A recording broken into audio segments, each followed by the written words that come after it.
स्वागत है आपका मेरे यूट्यूब चैनल मैथ द्वार में। आज हम लोग मैथ के कुछ इम्पोर्टेंट क्वेश्चंस को करेंगे जो एग्ज़ाम में बार बार पूछे जाते हैं। तो चलिए शुरू करते हैं। क्वेश्चन है कि एक दुर्ग में 750 सैनिक के लिए 45 दिन की रसद थी। 10 दिन बाद 125 सैनिक चले गए तो उस दर पर शेष रसद कितने दिन के लिए पर्याप्त होगी? उस दर पर यानी कि उसी रेट से।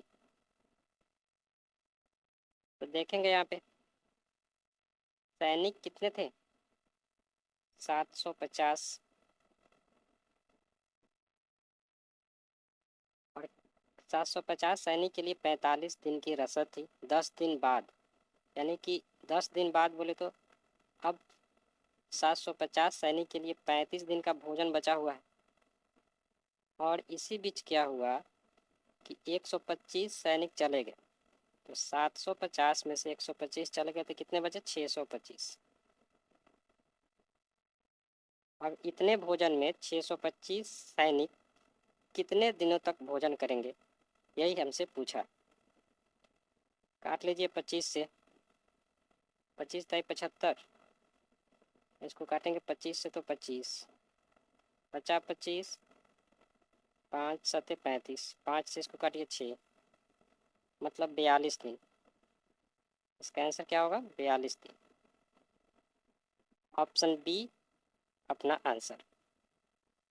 नेक्स्ट है, एक सैनिक कैंप में 150 सैनिकों के लिए 45 दिन की रसद की प्रबंध है।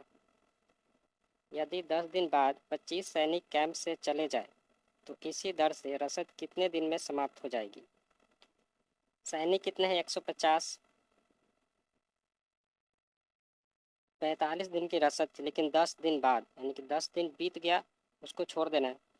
अब जो है 150 सैनिकों के लिए 35 दिन की रसद बची हुई है।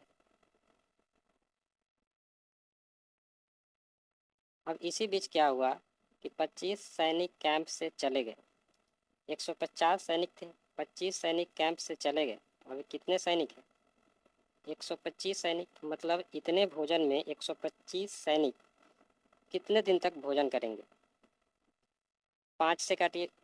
5 से नहीं, इसको 25 से काट ली। 25 छक 150, 25 पचे 125 और 5 सते 35, मतलब 42 दिन तक चलेगी। ये अपना आंसर।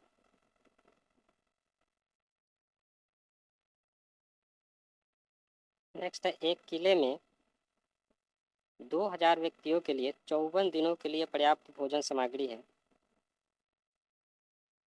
15 दिन पश्चात और अधिक व्यक्ति आ गए तथा भोजन सामग्री केवल 20 दिन और अधिक चल सकी। कितने व्यक्ति किले में और आ गए? चलिए देखते हैं।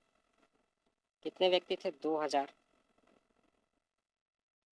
और इनके लिए 54 दिन का पर्याप्त भोजन सामग्री था, लेकिन 15 दिन पश्चात जो बीत गया उसको छोड़ दीजिए। अब 2000 सैनिकों के लिए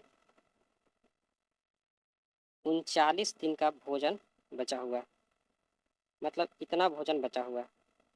अब क्या है कि यहाँ पे क्वेश्चन थोड़ी घुमा दिए, दूसरे तरीके से पूछा है कि कुछ सैनिक कैंप में आ गए और इससे क्या हुआ कि भोजन केवल 20 दिन और अधिक चल सका। मतलब क्या है कि 20 से कुछ डिवाइड इस पर लगाएंगे, कितना आ जाएगा?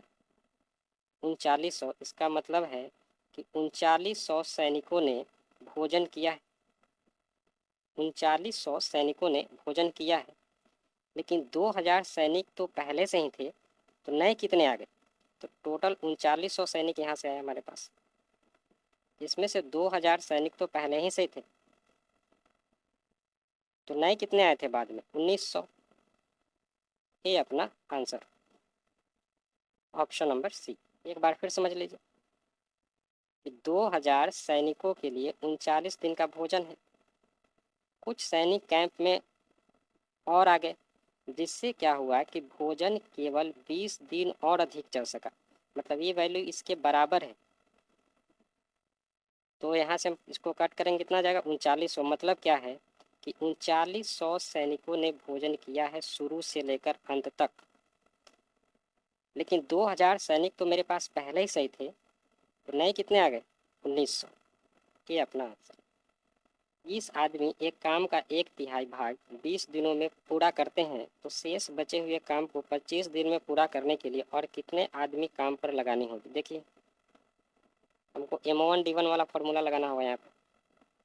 तो 20 आदमी 20 दिन में 1/3 काम को करते हैं। अब हमसे पूछा है कि बचा हुआ काम, तो बचा हुआ काम क्या है, अगर 1/3 काम हो गया तो 2/3 काम बचा हुआ है अभी, तो वर्क को नीचे लिखना है। तो कह रहा है कि इसको 25 दिन में करना है तो कितना ज़्यादा आदमी लगाना होगा। तो पहले कितने आदमी थे, 20, मान लेते हैं कि 1 आदमी और लगाना होगा। अब इसको सॉल्व करेंगे, ये इससे कट गया,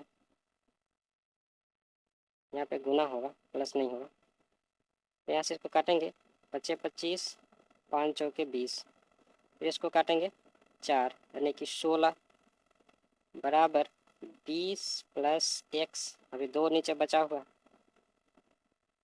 कितना हो जाएगा, 16 दूनी 32 बराबर 20 प्लस x कितना निकल के आ गया, 12। मतलब हमें 12 आदमी और काम पे लगानी होगी 25 दिन में काम को पूरा करने के लिए। तो बी अपना आंसर। किले में 540 आदमी के लिए 130 दिन का भोजन है। 10 दिन बाद 60 आदमी और शामिल हो जाते हैं तो समान दर पर राशन कितने दिन चलेगा। चलिए इसको सॉल्व करते हैं। टोटल कितने आदमी थे, 540, 130 दिन तक 540 आदमी के लिए भोजन है, लेकिन 10 दिन बाद जो बीत गया उसको छोड़ देना है। मतलब क्या, 540 लोगों के लिए अभी 120 दिन का भोजन बाकी है। इसी बीच क्या हुआ कि 60 आदमी और आ गए, पहले से 540 थे, 60 और आ गए, तो अब कितने होगा, 600। मतलब इतना भोजन में 600 आदमी कितने दिन तक खाएगा, ये पूछा हमसे। काटिए, 6 9 54, 12 9 कितना जाएगा, 108 दिन। ये अपना आंसर।